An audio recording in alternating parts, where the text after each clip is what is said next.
Hey guys, this is Blake with the Three Hand Hunter channel, and I want to show you an impulse buy of mine. Tell me you've never done that before. Come on. Yeah, you see a watch and you're like, man, I've got to own it. I've got to own it. I've got to try it out. That's what the Tourneau TNY aviation chronograph was for me. I'm going to tell you, I don't think it's going to stay in my collection. I'll tell you the reason why here in a few minutes, but before I do that, I want to say if you like seeing watches that you're not going to see every day, you know, reviews of the same watches, subscribe to the channel. And then give me a thumbs up if you like the video. I really, really appreciate it. It makes me feel good that I get to share these somewhat unique pieces with you. Some of them are more unique than others. Some of them are kind of common, but maybe just not content you're going to see every day. This watch I want to show you though, because it's a really cool chronograph, even though I don't think it's going to be in my collection. Let's talk a little bit about it. First of all, let's talk about the dimensions. This is the Tourneau aviation chronograph, and it's a pretty traditional pilot's watch. Very legible, as you guys can see. Extremely legible watch. That's what one of the major things that I love about pilot's watches or aviation chronographs. They're super legible. 40 millimeter diameter. This is a 14 millimeter thick watch. Sits kind of proud. I think it's more of the case shape.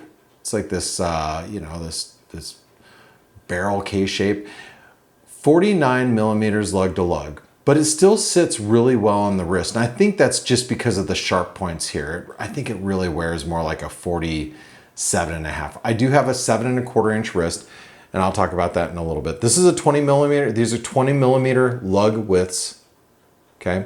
This is probably top 5 nicest leather straps I've ever owned. These straps feel like some Italian beautiful leather pair of shoes. It's so supple and so soft, and it's gorgeous. The watch itself. The watch is a pretty cool watch because it's a unique movement. It's a 2894 movement. You see those in a lot of like Bell & Ross's, you know, some of the mid-tier Swiss chronograph watches, maybe some of the Tissot's or Frederic Constance. The thing I love about this watch movement is it's symmetrical. You'll see these subdials right here. There's a lower subdial that's not shown, and that lower subdial I think usually has an hourly subdial, but it's not here, nor is the date. There is a ghost date in this particular watch, but it's cool how symmetrical it is. And like I said, with pilot's watches, you want them to be very legible, and that's why you'll have two black subdials, because look at the handset and look at how legible that is. Here's another A-type style Flieger. This is a Meritech watch, but you can see a lot of similarities as far as the legibility goes. Okay, and again, that's one of the best features about a pilot watch. You can see the triangle at the top with the 2 dots. That's for orientation during low light situations or nighttime situations. Look at the subdials, pretty cool. I need to talk a little bit about the Tourneau brand. The Tourneau brand is a retailer in the United States, one of the largest, I think, luxury retailers. And let me stop here really quick. If you guys know something about this watch, this movement, something that I say that doesn't sound right or maybe isn't right, feel free to comment in the comment sections below, because I don't think I know everything about watches. I read a few things and I try to pass along the information. But if you have more information, please feel free to give it to us. But the Tourneau brand was, I think, founded in 1900. It's a US based retailer. They have been carrying their own watch brands, so they have their in-house watchmakers for some time. This specific TNY series, Tourneau New York, was actually created in 2011, and it's a contemporary spin, designed and inspired by the architecture and design of New York City, which I think is really cool. Look at, tell me you're ever gonna see a case that looks like that. You're just not. I mean, that is a pretty cool case. Look at the, you know, the screws that are holding the lugs on. It's pretty awesome. You're not gonna see anything like this. This is not a homage of anything. It is a classic Flieger pilot style watch, an A type A watch, but other than that, it is extremely unique. And that's the one thing that really drew me to this watch. It was that and the movement itself. You don't see a lot of 2894 movements. The more common movement is going to be the ETA 7750, 7750, or I said ETA, Value 7750, excuse me.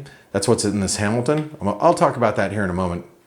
But this watch, like I said, the design of it is just phenomenal. I think if I decided to keep it, I would switch out the leather straps just because I tend not to wear too many leather straps.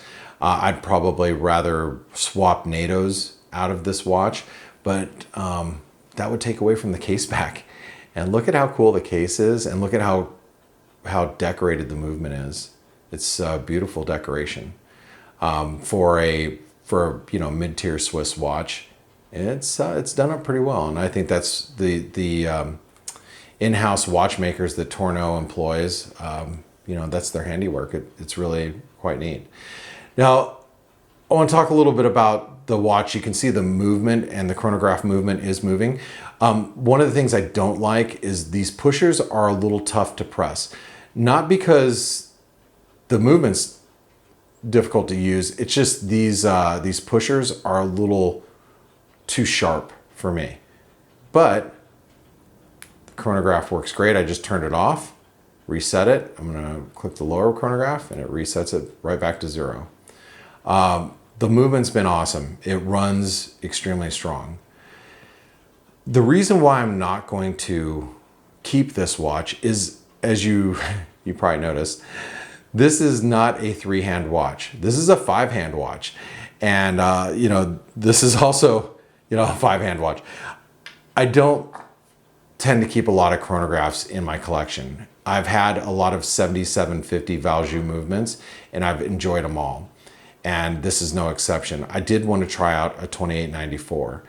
I think this is a great watch. I've actually enjoyed my time with it because it is so unique, and I love unique timepieces. I mean, look at even the buckle is one of a kind. It's not something you're going to see all the time. And when I put this on my wrist, people notice it. There's so many, you know, facets and bevels and everything that looks so fascinating. When people see it, they mention it, they look at it, they comment. And for myself, I love wearing a chronograph from time to time, and this pilot style watch is pretty cool. But I've got a few pilot style aviation pieces, and I think I'm gonna let somebody else enjoy this one. But I thought I'd show it to you because that's what this channel is about. This channel is about finding, you know, watches, trying them out, showing them to you, giving you a little glimpse of what they might look like and how they wear. Speaking of which, let me throw it on my wrist. Today I'm wearing an Invicta, or I said Invicta. Did I just really say Invicta? Persista. I don't know why I meant. I did not mean to say that. Persista, excuse me. This is a PRS 11, 18? Shoot, I'm not sure. I'll do a review on that soon though. But you can see how this one fits. You know, there's a lot of great YouTubers out that review watches, and I've really thoroughly enjoyed watching a lot of them, but they always say, you know, it's really tough to put on a watch on camera. They are not lying. It's a little difficult. Okay, here you go. It's on a 7¼ inch wrist. You can see what it looks like. It's an amazing timepiece. It is really cool. And if you're looking for a chronograph, if you're looking for a Flieger, and you're looking for something that's not what you're gonna see on other people's wrists, I think this is a great choice. I love the details. Look at those subdials. And the case is just, that's the steel. That's the stealer of the show right there. It's a pretty cool watch. Anyway, guys, if you made it this far, my name is Blake. I'm a watchaholic. you're probably one too if you did make it this far. So thank you so much for tuning in. Remember, give me a thumbs up if you enjoyed the video, and really subscribe if you like to see watches that you're typically not going to see anywhere else. Thanks again for tuning in. I'll see you guys on the next video. I really appreciate you spending your time with me. Bye-bye.